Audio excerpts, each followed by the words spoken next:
can you tell me, like, first of all, I just wanted to ask you, like, do you think drop access is in between, it's a social enterprise or it's more of a non-profit from what you're doing at this point?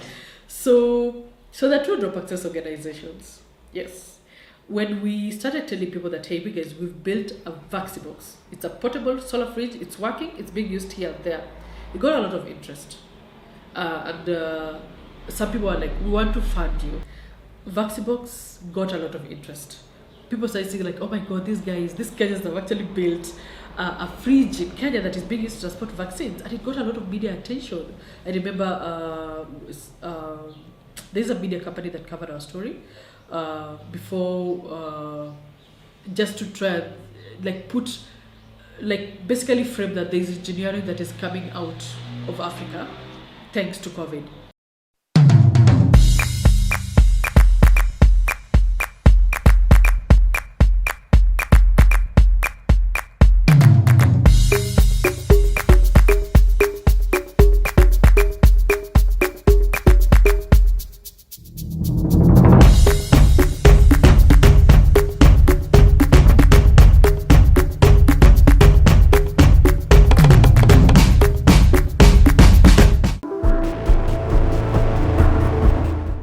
So the current version of Vaccibox is able to keep items cold for 36 hours, that's 1.5 days.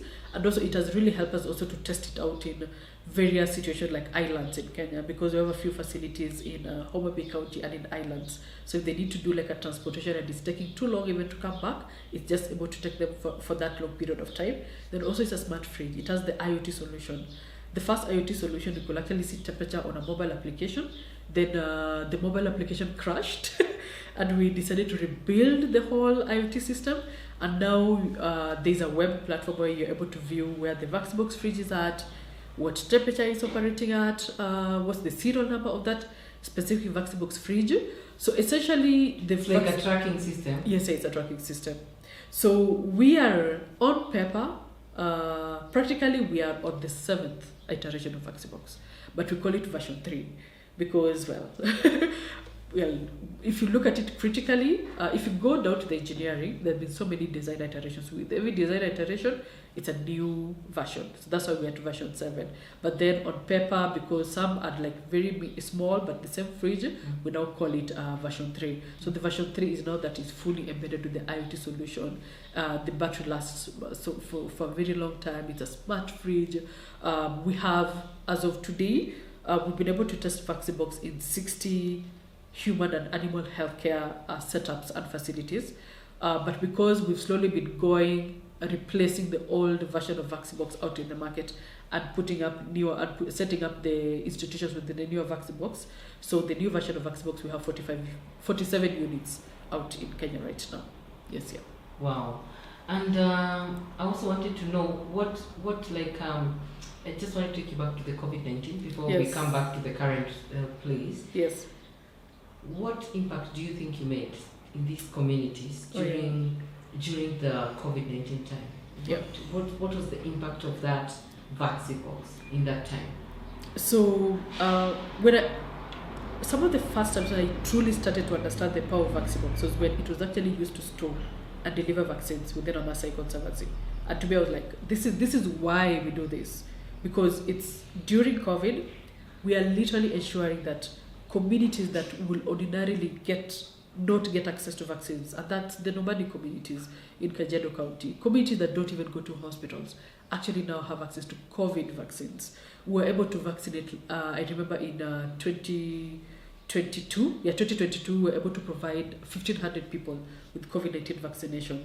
And it happened like a very short period of time, and we realized from doing the count of all the people that have been served by the Vaccibox unit out there, that it had vaccinated 1,500 people against COVID. And to me, it was such a joy to see that communities are actually trusting us, to give them Vaccibox to be able to just ensure they have better healthcare. But then also at the back, we're also storing child-based vaccines. So till date, we've been able to vaccinate around 200,000 children. Wow. Yes, we've actually provided vaccination for 200,000 children in various parts of Kenya, in Kajiado County, Makueni County, Kitui County, and Homa Bay County. But then, something happened sometime last year. There is a facility in Kajiado at Isinya called Isinya Health Center that one of an NGO bought a Vaccibox for them and told us, I need you guys to take this to Kajiado County. And we took it to Kajiado County, and we discovered that Kajiado County has electricity, but they just have like so many blackouts. Isinya. The dispensary based in Isinya just faced lots of blackouts. So they needed Vaccibox to just ensure that during blackouts they're able to transfer all the vaccines into the fridge. Then we started learning so much more about the health dispensary, the Isinya dispensary, and we discovered that they closed the maternity wing. And one of the reasons why they closed the maternity wing is because they did not have access to a technology or solution to keep oxytocin. Oxytocin is a hormone that is used when a mother has given birth so that they don't bleed. And they actually closed the maternity wing. And maternity is needed so much because mothers are giving birth every single day. So they took the vaccine that we provided them and actually put it in the maternity wing instead of actually use it just to store solely vaccines. And I know with time they're able to open the maternity wing, and I know through Magero we've been able to provide to support so many mothers to actually just have safe deliveries. And again, it just made me realize again the power of what Vaccibox is doing to communities. It's not just about the access to vaccines. It's ensuring that children survive, even after they're born, they're vaccinated. But also mothers do survive. If a mother is at risk of bleeding, oxytocin is available at Isinya to just ensure that they don't die from overbleeding. Also just making me realize what Vaccibox is doing to communities and the potential that it has to just impact as many people, not just children as it was designed, but then mothers. People who need a vaccine against COVID-19. To me, I think that is just one of the biggest lessons and the joys that Vaccibox has done in the market. Wow. And you mentioned about how you're advancing Vaccibox. Oh, yeah. You're developing different versions. Yeah. I would say it's just like an Android phone. Yes, Moving yeah. from one Yes, version yeah. to Yes, another. yeah. That's what I've understood. And what I'm trying to understand is, like, first of all, what is the price of the Vaccibox? Like, what's the cost of the Kenyan Vaccibox versus the cost of the fridge that you could get from China? Like, have you been able to bring that price down? Yeah. And if so, like, how also, like, if you're selling 47 pieces, where is the sustainability coming from? Okay.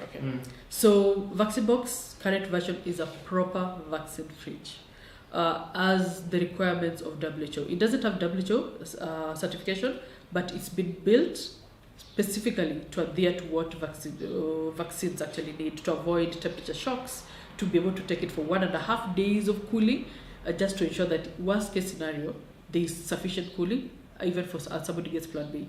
So the cost of this kind of version of Vaccibox is 280,000 Kenyan shillings. Maybe as per the dollar rate could be lower, but it's 2,000 USD. So 2,000 USD, you get Vaccibox, you get, including with the battery, you get the solar panel, you get a portable solar panel for those who do like field vaccination, and also the big solar panel to put on the roof for those who use Vaccibox as a in situ technology or other cooling.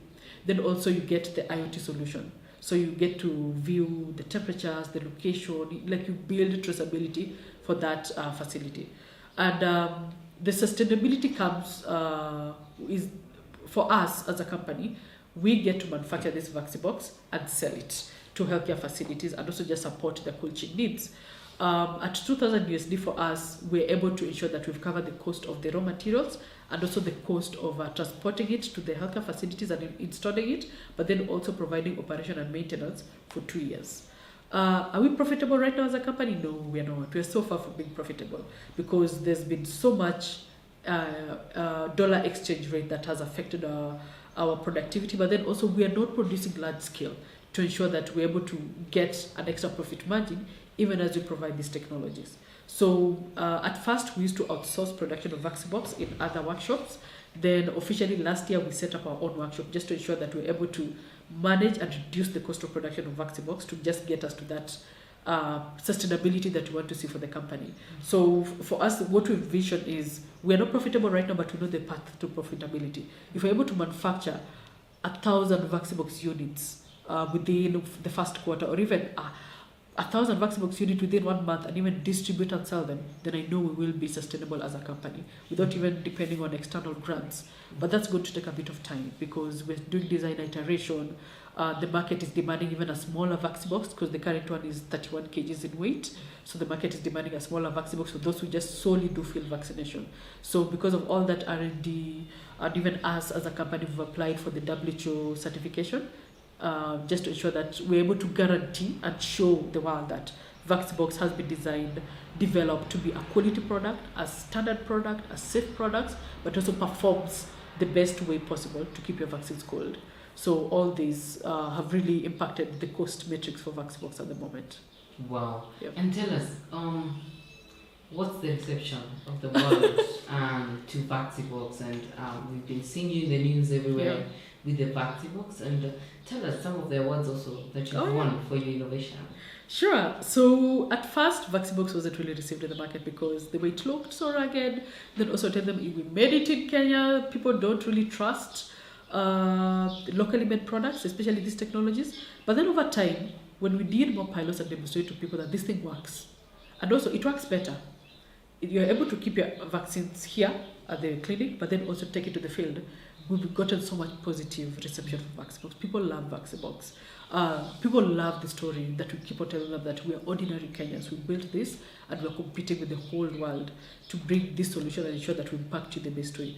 We've seen governments coming in to want to partner with us. We have MOU with Makueni County and Kajiado County, and that's just a show that slowly Kenya is embracing and accepting Vaccibox. Most of the trainings and demonstrations that we've done, people are always amazed that this version of Vaccibox is actually built here, and they're intrigued, that they're attracted to test it out, and when they realize that it works, they just love it.